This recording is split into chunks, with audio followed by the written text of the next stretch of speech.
एक बार गौतम बुद्ध एक गांव में उपदेश दे रहे थे।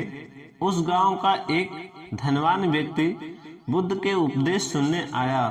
उपदेश सुनकर उसके मन में एक प्रश्न पूछने की जिज्ञासा हुई, परंतु सबके बीच में प्रश्न पूछने में उसे कुछ संकोच हुआ, क्योंकि उस गांव में उसकी बहुत प्रतिष्ठा थी और प्रश्न ऐसा था कि उसकी प्रतिष्ठा दांव पर लग जाती। इसीलिए वो सबके जाने का इंतजार करने लगा।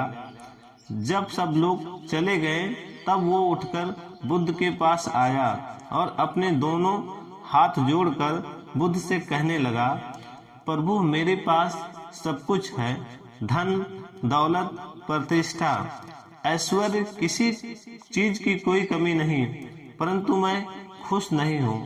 हमेशा खुश रहने का राज क्या है? मैं जानना चाहता हूँ कि हम हमेशा प्रसन्न कैसे रहें।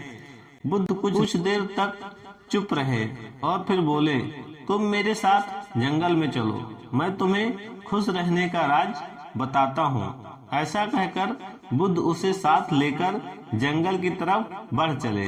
रास्ते में बुद्ध ने एक बड़ा सा पत्थर उठाया और उस व्यक्ति को देते हुए कहा, इसे पकड़ो और चलो। वो व्यक्ति पत्थर उठाकर चलने लगा।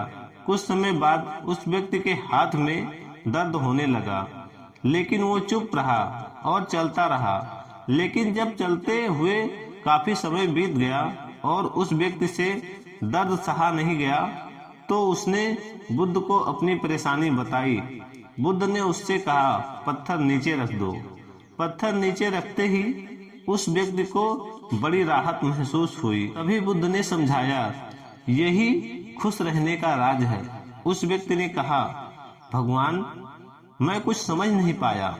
बुद्ध बोले, जिस तरह इस पत्थर को कुछ पल तक हाथ में रखने पर थोड़ा दर्द महसूस हुआ, 1 घंटे तक रखने पर थोड़ा ज्यादा दर्द हुआ और काफी समय तक उठाए रखने पर तेज दर्द होता है, उसी तरह दुख के बोझ को हम जितने ज्यादा समय तक अपने कंधों पर उठाए रखेंगे, उतने ही ज्यादा दुखी और निराश रहेंगे।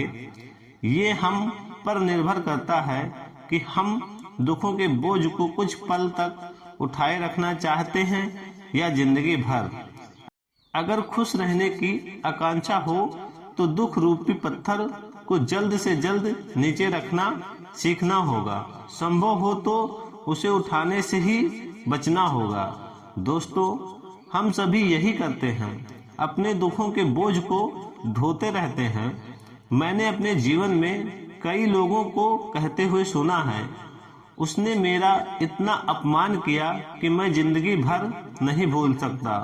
वास्तव में अगर आप उससे नहीं भूलते तो आप अपने आप को ही कष्ट दे रहे हैं।